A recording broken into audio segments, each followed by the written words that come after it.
Bem-vindos a mais um episódio do Incensuráveis, o podcast da Renascença. Com todos os votos do estrangeiro contados, é oficial. O Chega é o maior partido da oposição. O partido de André Ventura consegue mais 2 deputados e suplanta o Partido Socialista, que pela primeira vez na história fica em terceiro lugar. Isso deixa-nos a questão: quem vai ser a principal oposição ao governo da AD? É precisamente sobre isso que vamos falar neste episódio com o nosso painel: José Pedro Mozos, Pedro Gomes Sanches e Aline Oldebuving. Eles fazem oposição uns aos outros. Eu dou o que tenho para moderar tudo isto. Sou o Tomás Anjinho Chagas. O nosso episódio fica, como sempre, disponível às 5 da tarde, todas as quintas-feiras. Sem mais tempo a perder, vamos a mais um episódio do Incensurável. Estamos há 14 semanas nisto. No fim, há a moção de censura para quem mancha a semana e moções de confiança para quem se destaca. Hoje Gouveia Mel vai apresentar a sua candidatura a Belém e Marcos Mendes deve ter confirmado o apoio do PSD, mas sobre isso não falaremos porque à hora que estamos a gravar ainda nada disso aconteceu. Para já, começamos pelo Chega, que ontem teve confirmado então essa posição de segundo maior partido em Portugal. José Pedro Mozos, há o risco de André Ventura se afirmar como a oposição mais dura ao governo da AD? Eu acho que sim, mas particularmente olhando para o discurso de André Ventura naquela noite eleitoral inventada, porque no fundo eles criaram este pretexto para poderem celebrar aquilo que não conseguiram oficialmente celebrar na noite eleitoral e, portanto, reuniram-se ontem num hotel para fazer uma noite eleitoral para celebrar uma noite eleitoral 2.0, digamos assim.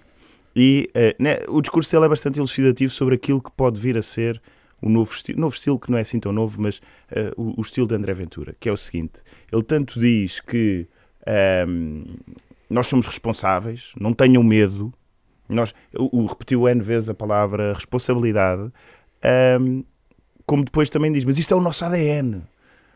E depois diz, nós não vamos atrás de Montenegro como fomos atrás de Costa, venham atrás de mim, confiem em mim. Portanto, ele dá uma na moderação, mas depois não deixa de dizer, mas nós somos o ADN, nós somos a voz do povo, somos democráticos, mas porque representamos o povo. Ou seja, isto sempre foi a estratégia, resumindo, sempre foi a estratégia de André Ventura, que é jogar na ambiguidade.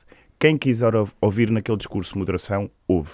Quem quiser ouvir que ele se mantém como sempre esteve, ouve isso também. E, portanto, eu penso que ele fará um esforço maior para continuar a crescer, mas nunca vai desiludir aqueles que já, passa a expressão, meteu no bolso. Eu acho que ele vai estar num processo de convencimento constante, ou um processo de convencimento em curso, para continuar a trazer mais pessoas para a sua causa. E a sua causa, infelizmente, não é propriamente... Tem uma parte ideológica que não é irrelevante.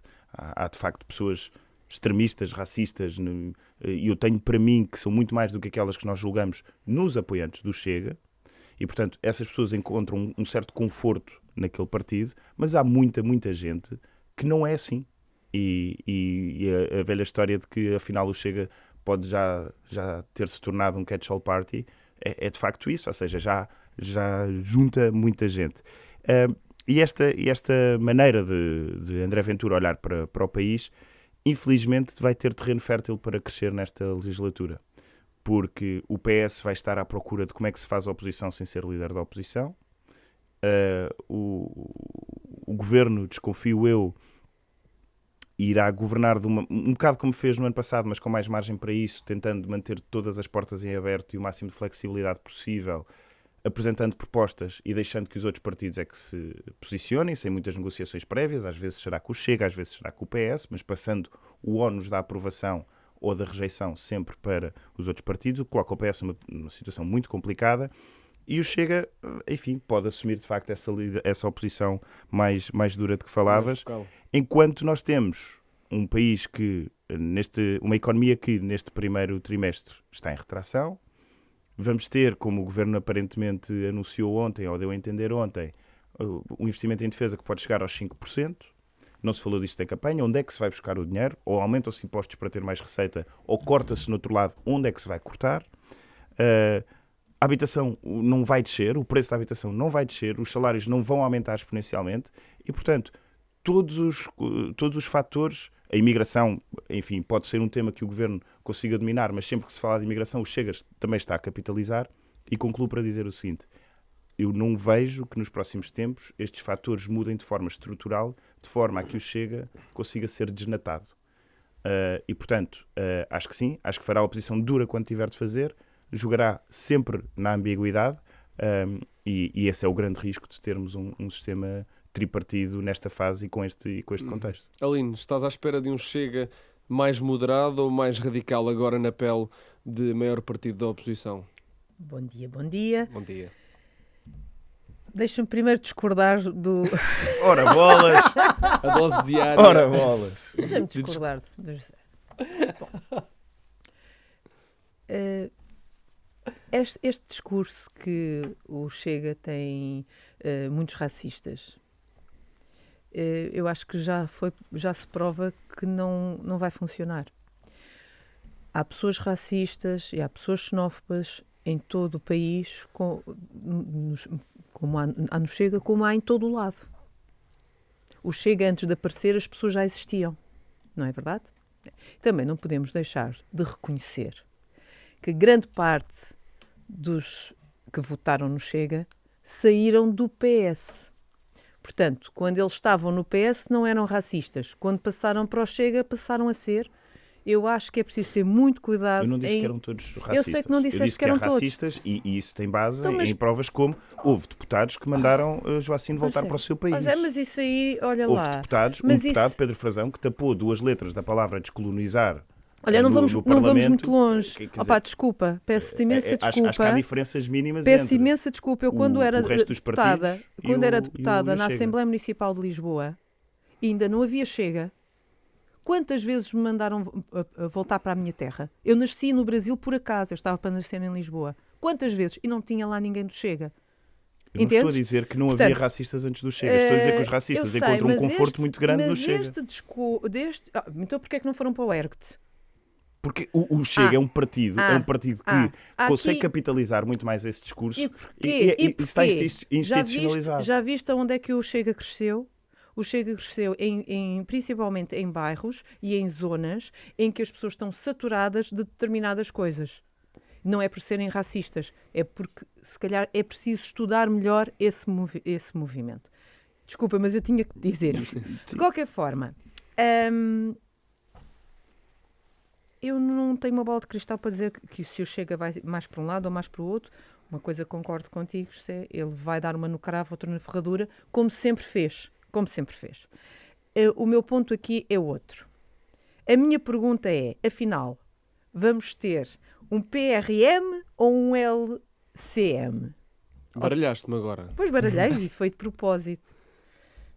O café ainda não está a fazer efeito. Não olha para mim com essa cara. Vamos ter um pacto de regime marcelista ou vamos ter um louco circo montado? Essa é que é a pergunta. Não é a mesma coisa? Quase.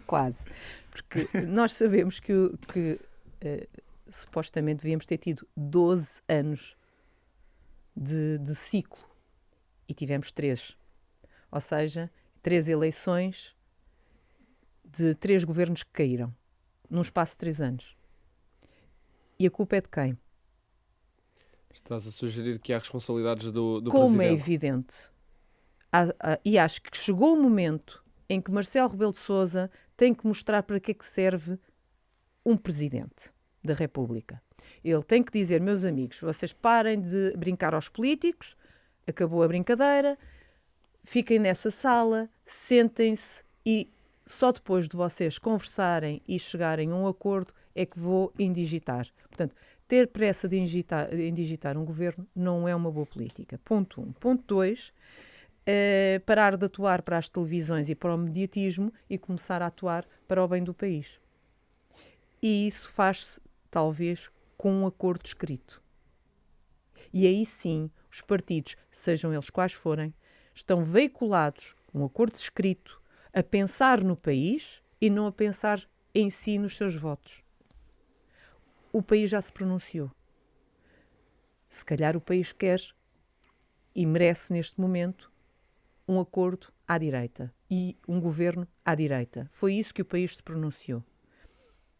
O Chega é responsável o suficiente para isso? Acordo escrito. Se, é claro, André Ventura já por diversas vezes demonstrou que a AD não podia confiar nele. Porquê? Por aquela palhaçada para a votação da presidência da Assembleia da República, dizer que houve telefonemas e as coisas não se fazem assim. Portanto, manipular a opinião pública através de revelações não é assim. Tem que se comportar de forma responsável. Portanto, vai cumprir ou não vai cumprir? Com um acordo escrito, a coisa fica mais simples, ou pelo menos mais estrutural, mais forte. E eu acho que é isso que se devia pensar neste momento. Aliás, Marcelo Rebelo de Sousa vai esta quinta-feira voltar a ouvir PS, AD e Chega. Pedro Gomes Sanches, o que esperar de André Ventura? Que relação é que achas que vai procurar ter com Luís Montenegro? Sabemos que não são, neste momento, os melhores amigos. Não são, e não é suposto que sejam. André Ventura é o líder da oposição. E o líder da oposição opõe-se. É o que é suposto. Só em circunstâncias muito excepcionais, como guerras ou grandes crises humanitárias, uma grande crise pandémica, uma grande crise humanitária por força de uma catástrofe, é que é suposto esperar que o líder da oposição e o líder do governo, nisso e em matérias de soberania essenciais, é que é suposto esperar que haja um acordo entre o líder da oposição e o líder do governo. Noutras circunstâncias, que são aquelas em que nós estamos, o que é expectável é que o primeiro-ministro governe e que o líder da oposição se oponha. E o líder da oposição é André Ventura. Eu acho que o tempo e isto é uma pequena nota, é uma coisa que a Aline disse, eu percebo o propósito, mas o tempo da coligação, ou da aliança, ou do acordo entre o PPD, entre a AD e o Chega, já passou. A oportunidade foi desperdiçada. Sim, mas eu não disse que era um acordo. Mas sobre isso eu ainda tenho uma coisa para dizer. Só dar aqui uma nota, também não... Acho que as notícias da importância, da relevância do Presidente da República são manifestamente exageradas. Marcelo Rebelo de Sousa terminou o seu mandato presidencial. Não há nada que possa fazer. E graças a Deus, pensará ele, porque as circunstâncias políticas que temos também dispensam excessos de voluntarismo da sua parte. A coisa está feita. A AD vai governar, a AD tem uma maioria maior, tem uma maioria sobre os outros dois blocos, à direita e à esquerda, e não é expectável que haja brevemente qualquer espécie de circunstância que faça com que o PS e o Chega se juntem para derrubar o governo. Sobre o Chega, André Ventura é um político especialmente hábil. Vale a pena recordar que o Chega tem 6 anos. Há 6 anos o Chega estava no debate dos pequenos partidos. Foi deputado único em 2019 e agora é uma força avassaladora no Parlamento. E falo com uma inteligência que eu não desmereceria e relativamente à qual manteria uma atenção muito grande. André Ventura, a semana passada, deu uma entrevista ao José Alberto Carvalho, na CNN, se não estou em erro, e anteontem ao Rodrigo Guedes Carvalho e à Anelma Serpa Pinto, na SIC e na SIC Notícias, respectivamente. Enquanto o governo, enquanto a AD se mantém prudentemente silenciosa e enquanto outros, designadamente o PS, estão mergulhados na sua crise presente, André Ventura está a falar para o futuro e está a ajustar a narrativa. É verdade, Zé Pedro, ele é ambíguo, mas é arguto. Uma coisa não invalida a outra. Claro que não. Aliás, é exatamente por isso está a falar que para o eu futuro. falo. Queria destacar aqui uma ou outra coisa. Foco nas autárquicas. Queremos governar na proximidade, resolver os problemas junto da casa das pessoas. E temos autárquicas já a seguir e o Chega foi... Olha, por exemplo, para não irmos muito mais longe, foi maioritário em Sintra e a candidata à presidência da Câmara Municipal de Sintra é uma das pessoas com maior notoriedade para lá de Rita Ventura Matias. dentro do Chega, que é a Rita Matias. Depois, a ideia do governo sombra. Eu tenho imensa curiosidade para saber quem é, quem são as pessoas que avançarão para essa função, mas isto permite ultrapassar aquela ideia, justamente consolidada na sociedade portuguesa, de que o Chega é um partido de um homem só. Depois, a ideia de ir buscar independentes de outros partidos, de onde quiserem. Ele disse isso. Estas são palavras de André Ventura, acrescentando que o critério é a competência e a prioridade é Portugal. Portanto, alguém muito desligado daquelas máquinas aparelhísticas que tanto penalizam o PPD e o PS. É claro que é mentira. É claro que o Chega tem interesse em ocupar os lugares do Estado, mas ele depois tem uma narrativa de desprezo pelos taxos. É tal Eu ambiguidade. não quero saber, é verdade. E isto é arguto. Bem, dar aqui, depois, uma nota que eu acho que é muito positiva. André Ventura não tem nenhuma tibieza em matéria de relações internacionais e é pela vitória da Ucrânia. E isto mesmo que comprometa as suas proximidades com partidos da sua família política na Europa, é pela vitória na Ucrânia, chama a Putin um tirano e aparece com uma grande gravitas. Última nota, e termino. O resultado que se apurou ontem, em que o Chega, junto dos emigrantes, teve quase o mesmo número de votos que a AD e o PS somados, enfim, um bocadinho menos, mas praticamente o mesmo resultado que esses dois somados. André Ventura começou uma narrativa que é muito interessante, que é saíram do país obrigados pelas Culpar condições que O tinham Bloco Central. e votaram pela mudança, pela esperança da mudança. E esta é uma coisa que eu acho que é interessante. Nós temos bem classificado o voto no Chega como um voto de ressentimento. André Ventura admite isso. André Ventura reconhece isso. Ele próprio se diz ressentido, mas Está a tentar mudar a do roupagem. ano passado para este ano, nos imigrantes, houve um aumento de 20 mil votos e o Chega teve mais 30 mil votos. Se calhar é momento de considerarmos que o voto no Chega não é só de ressentimento, também pode ser um voto de esperança. Uhum. Ele vai capitalizar esse discurso, e desculpa, Tomás, é uma nota muito rápida. Ele, no discurso de ontem, até fala de uma expressão que é: somos a mudança tranquila, ou a força tranquila, já não me lembro, Sim. é a mudança tranquila. É. Quem usa força tranquila é Le Pen, em 2017. Sim. E, portanto, isto está estudado, claramente, e é nessa lógica de nós vamos mudar, mas agora também é preciso darmos notas de tranquilidade, porque vamos precisar dos moderados connosco, já não basta Exatamente. ter só os que estão na extrema-direita e vêm da extrema-direita para o centro, e ele vai capitalizar claramente esse discurso. E é claramente uma tentativa de tornar o discurso mais positivo e menos destrutivo, que o próprio André Ventura reconhece que é um problema que é associado ao Chega. Vamos avançar e perceber também como é que o PS vai posicionar-se depois desta hecatombe eleitoral, depois da demissão de Pedro Nuno Santos. Até agora, só José Luís Carneiro assumiu que vai avançar para a corrida à liderança dos socialistas.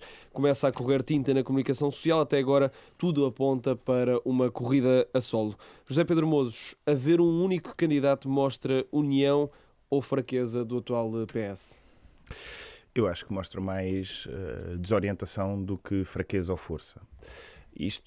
O que aconteceu ao PS foi surpreendente para muita gente, certamente para muita gente do Partido Socialista, e a prova disso é que ninguém estava preparado para vir a seguir, a não ser José Luís Carneiro, que, enfim, tinha a legitimidade de ter tido 30 e muitos %, há cerca de 1 ano e 5 meses, mais ou menos, quando foram as eleições diretas do PS, ele se candidatou contra Pedro Nuno Santos e tem a legitimidade de se ter oposto a esta linha. Portanto, ele assumia claramente que era suposto não fazer uma oposição muito aguerrida ao PSD e deixar passar orçamentos. Portanto, uma colaboração mais estilo Bloco Central sem o ser, do que Pedro Nuno Santos, que queria capitalizar à esquerda. E, portanto, tem a legitimidade de conteúdo e tem a legitimidade do voto, que ainda é recente.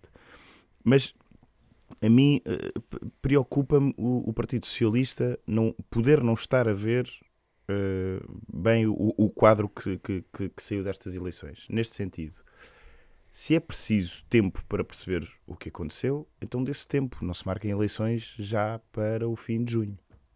Se é preciso tempo para perceber o que aconteceu, porquê é que Carlos César não fica interino até às autárquicas? A maior parte dos candidatos autárquicos estão escolhidos. Muitos deles já estão a fazer campanha no terreno. Nem sequer se candidataram a lugar de deputado, precisamente porque já estavam comprometidos com uma campanha autárquica. Exato. Quando o governo caiu.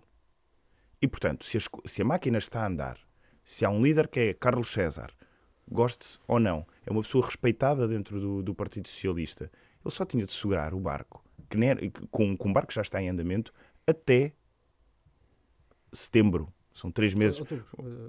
Sim, fim de setembro, início de outubro. É final de setembro. E depois em outubro haveria eleições para o PS. Isto dava tempo ao Partido Socialista, dava tempo para perceber as primeiras pistas que vêm das nuances, das dinâmicas parlamentares, que, enfim, também não vão ter muito tempo para existir. Vamos ter um Parlamento um mês, depois fecha para férias e regressa também por altura das autárquicas. Sim. E que um orçamento para discutir. Mas isso daria, até ao PS, era estrategicamente mais interessante, por questões de orçamento, a dizer, nós ainda não temos líder e, portanto, este orçamento passa, nem o negociamos. Exatamente. Estrategicamente, responsabilização. Não era bem desresponsabilização, era levar a sério a reflexão que eles dizem querer fazer. Era levar a sério. Querem fazer uma reflexão para um baque destes não se faz num mês. Pois não.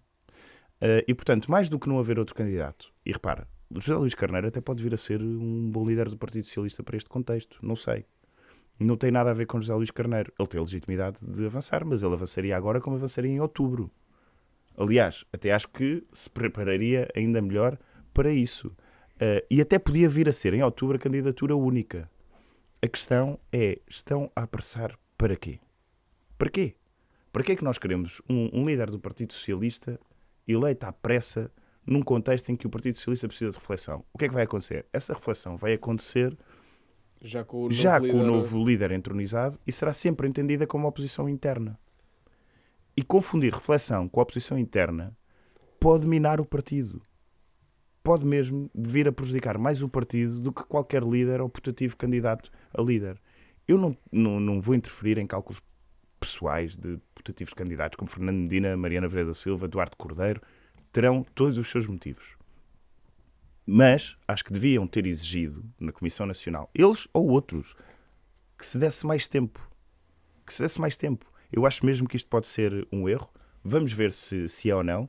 Não tem nada a ver com José Luís Carneiro. Tem a ver com a forma como o Partido Socialista está a avançar, como se isto fosse só mais um processo. Isto não é só mais um processo. Aline, José Luís Carneiro vai, como referia agora o Zé Pedro, trazer o novo PS à superfície. Vai ser uma cara diferente do PS de Pedro Nuno Santos? É óbvio que não. Isto é um pouco mais do mesmo. Olha, eu estou a concordar contigo, Zé Pedro. Estás a ver? Estou a concordar. Como é que eu concordo contigo? Não, isto é um dia histórico. Eu estou a fazer alguma coisa mal ou tu estás a aproximar-te das forças do bem? Isto é um dia histórico porque eu estou a concordar com o José Pedro sobre o PS. Como é que é possível? E porquê é que eu estou a concordar? Porque na linha do que o José Pedro está a dizer, eu julgo que a pressa é para queimar José Luís Carneiro. Eu acho que é exatamente isso. Eles, PS, querem queimar o José Luís Carneiro. Eu acho que podem queimar o partido. Mas o problema é que eles não percebem isso. Porque se eles percebessem isso, percebiam muita coisa. Nomeadamente, aliás, como eu sempre disse aqui, que Pedro Nuno Santos era um incompetente. Aí já estamos em desacordo. Aí já estamos em desacordo. Já voltamos ao desacordo. Mas se eles tivessem percebido que o Pedro Nuno Santos era incompetente, como ele provou que era incompetente e como os votos dos portugueses demonstraram que ele era incompetente, não tinham chegado a este ponto. E, portanto, agora querem terreno queimado. Reparem que a Mariana Vieira da Silva, o Eduardo Cordeiro já vieram reclamar e já dar as suas picadas sobre José Luís Carneiro. Quer dizer, tenham decência. Então, se acham que ele não é um bom candidato, candidatem-se vocês. Ou então digam, por favor, temos que ter aqui mais tempo para refletir. E depois tem um outro problema. Quem é que vai ser o candidato do PS à Presidência da República? Vamos ter José Luís Carneiro e António José Seguro outra vez. Hã? Isto é o drama para muitas Ora partidos bem. socialistas. Depois também temos aquela dupla Dupont e Dupont, que é o Ascenso Simões e o Prata Roque, não é? Ou falo eu, ou falas tu, e podes-te rir, Zé Pedro. Não estou a rir porque estou a lembrar do momento do candidato. Claro, então candidata-te. Então, se calhar se candidata. Enfim, para concluir. No fundo, julgo que o PS ainda não compreendeu o que é que se passou, não quer compreender o que se passou e também não quer assumir responsabilidades sobre o que se passou. É esse o verdadeiro problema do PS. E julgo que a travessia do deserto do PS vai ser muito mais longa do que se eles parassem agora e falassem sobre os resultados, o que se passou de facto, e escolhessem verdadeiramente alguém para aceitar e trabalhar. É claro, por isso mesmo é que eu digo que o José Luís Carneiro é para queimar.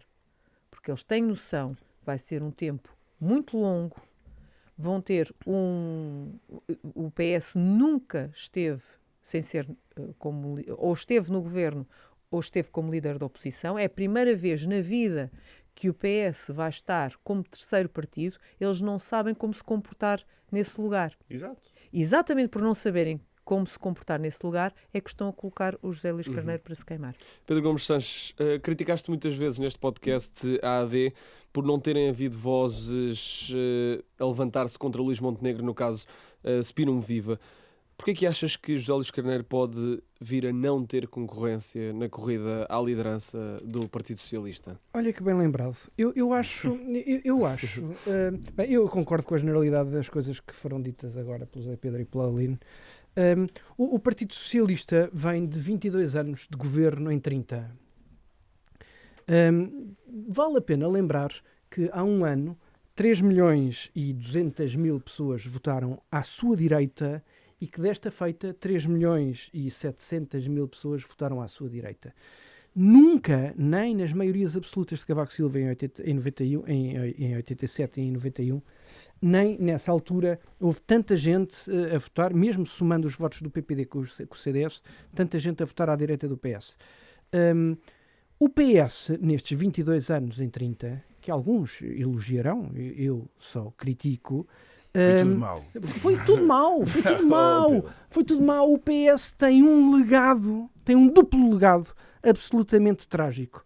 Do ponto de vista do governo e da degradação dos serviços públicos e da qualidade da vida política, e tem um legado do ponto de vista do regime, Deixa-me só tendo dizer dinamitado... que o governo da Geringonça é tido até hoje como o governo da Geringonça que mais satisfação gerou nas pessoas. O governo Isso é um da estudo, Geringonça qual é dinamitou dois sei que pilares estudo é esse. essenciais da moderação.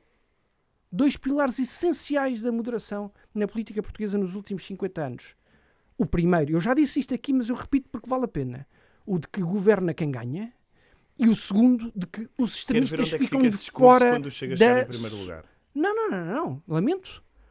O Chega não é um fenómeno de geração espontânea. Exatamente. E o PS tinha muito a ganhar, e o país também, com essa reflexão do PS, que o PS não quer fazer, de olhar para si e para as suas responsabilidades, para perceber que aquilo que nós temos hoje na política portuguesa é muito da sua responsabilidade. Concluindo. Sobre a falta de concorrência sim, de José Luís nós Carneiro. temos uma obsessão na política portuguesa que eu acho que é trágica, que é a ideia do consenso. Esta ideia do consenso é absolutamente trágica. Ainda agora, José Luís Carneiro cria um consenso com a AD para deixar o Chega de fora dos lugares.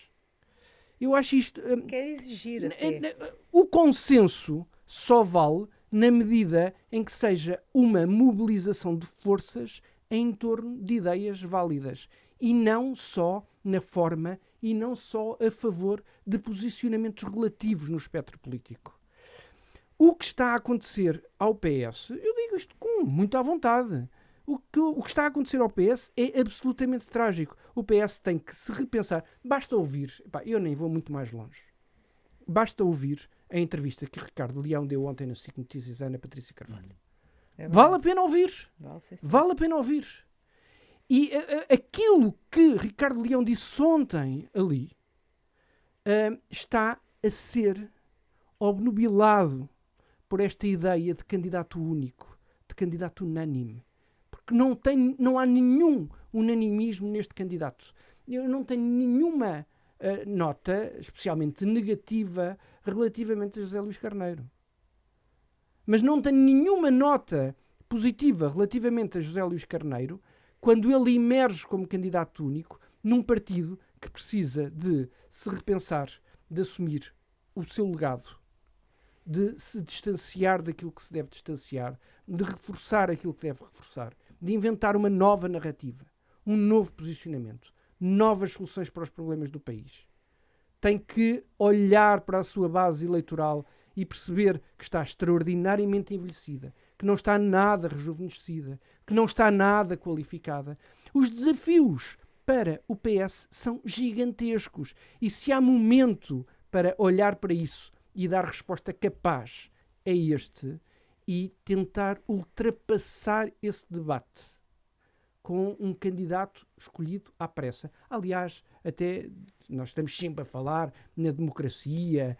Eu acho escandaloso que Carlos César venha quase que abençoar o candidato único quando ainda não fechou o prazo para que outras candidaturas possam aparecer. Acho chocante que o presidente em exercício dê o beneplácito, não é um beneplácito, não é o apoio enquanto militante, que tem direito de o fazer. Sim. É enquanto presidente apontar José Luís Carneiro como o insensado e o único possível de se considerar. E porquê é que ele quer fazer isso? Esta é capaz de ser a transição mais rápida que o PS vai ter entre líderes, precisamente na altura em que precisava de que fosse mais lento. Sim, mas e porquê é que ele vai fazer? Porquê é que ele está a fazer isso? Porquê? Porque está a empurrar o José Luís Carneiro para o precipício. Só dar é aqui evidente. Nota final. Para terminar. Mesmo para terminar.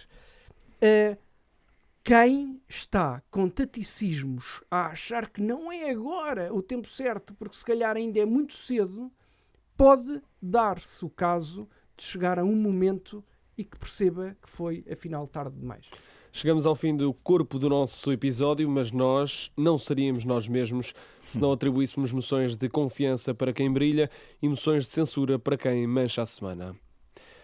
Venham de lá as ditas cujas. José Pedro Mozos, para quem vai a tua moção de censura? A minha moção de censura vai para os médicos que subverteram o sistema, nomeadamente um em particular no Hospital de Santa Maria, mas que já se veio a comprovar que é uma prática mais generalizada do que apenas um caso isolado. Enfim, para explicar muito resumidamente, existe o SIGIC, que no fundo é um sistema para se marcarem cirurgias e que remunera melhor as cirurgias que são feitas em horas extra, ou aos sábados ou aos domingos. Houve um médico em particular que em 10 sábados marcou um conjunto de cirurgias muito grandes e fez 400 mil euros nesses 10 sábados. Isto é chocante para qualquer pessoa. É chocante porque subverte o sistema, é chocante porque o SNS precisa de investimento, não precisa de que tenha profissionais que estão a levar esse dinheiro para a sua casa e a mim preocupa-me precisamente pelo quadro parlamentar e aquilo que tivemos a falar agora que temos neste momento. Isto é o típico caso que vai ser aproveitado para minar a confiança nos serviços públicos, para minar a confiança nas instituições, para minar a confiança em certas classes profissionais, e isso é, como dizia no início do podcast, terreno fértil para o crescimento de certos populismos. E a tua moção de confiança? A minha moção de confiança é uma recomendação cultural, se quisermos por assim, que é, vão ver, por favor, a série da Netflix O Leopardo, baseada no livro O Leopardo. Gato Pardo. Exatamente. De Giuseppe Tomasi de Lampedusa, que é um dos livros da minha vida. Eu tive a sorte de o ler ainda por cima quando estava na Sicília. É um livro que retrata a decadência da aristocracia siciliana perante a chegada das camisas vermelhas de Garibaldi e a unificação de Itália, o Risorgimento. E o livro é maravilhoso. é política e não é política, é romance e não é romance, é histórica e não é histórica, é mesmo muito, muito bom. E a série, eu ia com grande expectativa, mas também com grande receio, porque quando gostamos muito de um livro, temos E essa com sensação. o outro filme. Falta-me um episódio, são 6, tenho 5 já vistos. A série faz muito jus ao livro, e nunca é demais relembrar a frase clássica desse livro, que é: às vezes é preciso que tudo mude, para que tudo fique como está. E a frase é muito bonita, é poderosa e, sobretudo, é atual. É uma recomendação cultural a fazer a concorrência à nossa Aline, que normalmente é a encarregada. Aline, esta semana quem merece a tua moção de censura? Olha, é só cultura. As minhas 2 moções vão para questões culturais. A minha moção de censura é, infelizmente, tenho a dizer, ao Museu de Arqueologia e ao Teatro Nacional de São Carlos, porque não tiveram capacidade de lançar os concursos a tempo.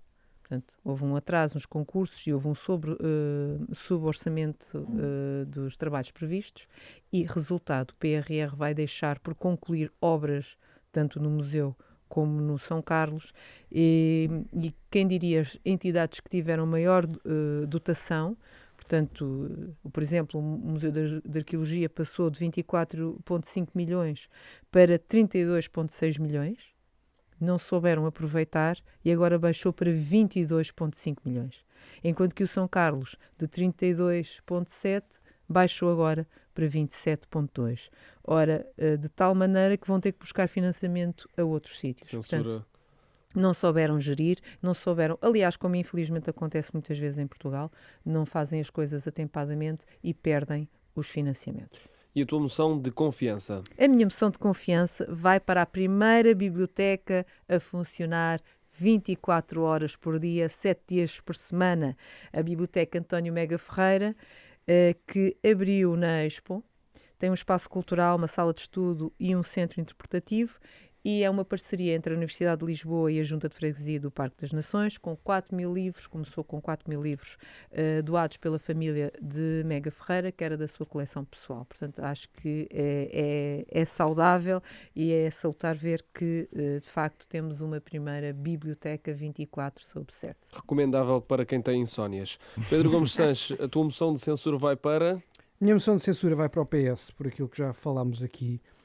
Tantas clivagens ideológicas que são evidentes, com posicionamentos tão distintos, tanta responsabilidade na implosão da moderação, com um legado no regime que é, enfim, para não dizer trágico, inquietante pelo menos, tantas responsabilidades na degradação dos serviços públicos, fortemente castigado nas urnas 2 vezes no último ano, haver só um candidato único, ausência de alternativas, tantos estaticismos, tantos calculismos, é muito inquietante num partido fundador da democracia, histórico, importantíssimo, até na construção do sistema que temos.